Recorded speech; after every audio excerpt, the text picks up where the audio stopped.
Howdy folks and welcome. I'm going to be forthright. If you enjoy Escape From Tarkov, the STALKER series, and Fallout, you're going to love this game, and here's why. Zero Sievert is a single-player extraction shooter with some survival elements, which is really rare. It does an excellent job at creating a sinister atmosphere through the sound design and visuals. Similar to the franchises I mentioned before, there are various zones with distinctive styles to them that you can explore. The maps all have landmarks around them where quest givers will usually send you. This had a really nice feel because even with the map changing every run, the landmarks were relatively similar.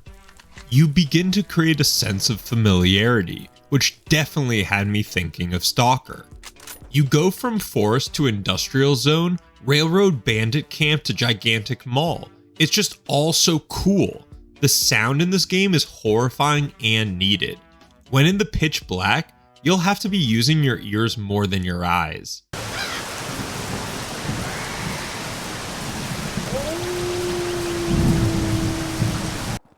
Enemies have unique sounds, and you'll be able to tell which direction they're coming from, and possibly how many bullets you'll need to take it down.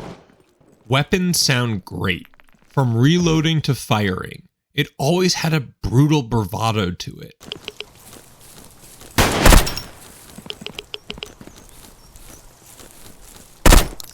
I also enjoy the little PDA sound for whatever reason.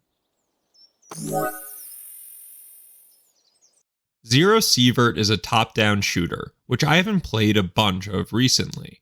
It honestly reminds me of the old mini-clip games of the 2000s. I really enjoyed this change of perspective from other extraction games.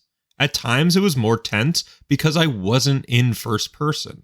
The game uses a great visibility system like the one in Project Zomboid. You won't see everything, and if someone or something comes up from behind, well, you're in for a bad time.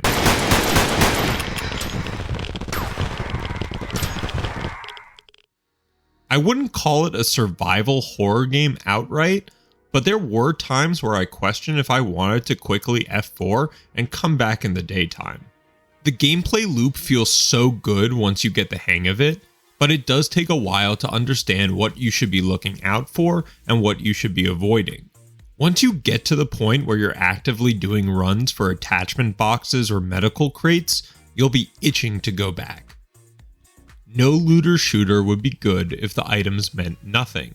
This game does such a great job utilizing a crafting, economy, and upgrading system that all revolve around almost every item that you find.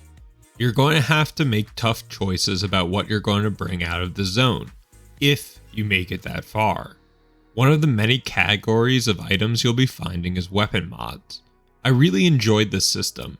It made upgrading my guns feel powerful and rewarding. I was always on the hunt for the next best upgrade. Finding weapons can also be great for your character. Getting a DMR or a powerful shotgun and repairing it to 100% condition had me back in Stalker Gamma. With that correlation to Gamma, this game is rough. You're going to be getting killed a lot. Maybe to the point of beyond frustration. And I completely understand. I had that reaction. This game is punishing if you play fast. You won't have armor in the beginning to tank bullets, and you won't have good bullets to one-shot bandits. I highly recommend using the Kar 98 class when first starting.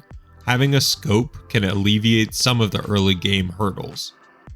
Having range on your enemies gives you a great deal of advantage as well as using cover.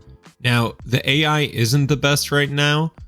I had a lot of them glitch out when at farther distances or not try to find me after I just put down one of their friends. Then, in close quarters, the AI can be unforgiving. It really makes you think about every encounter, and whether you should be running through the woods or taking it slow in case there's a bandit camp nearby.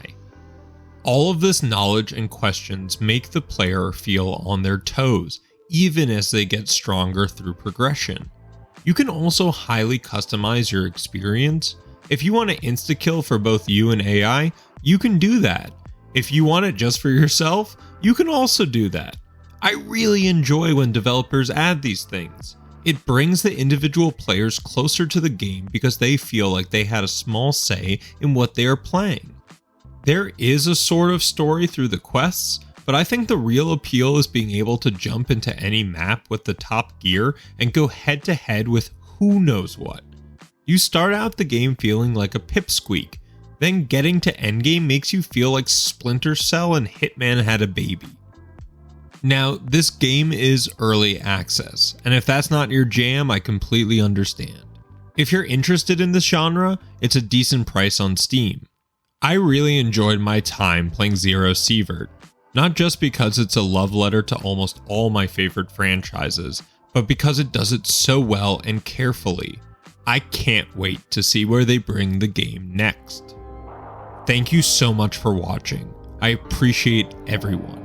I can't believe I hit 150 subscribers. Truly, thank you. As always, see you next time.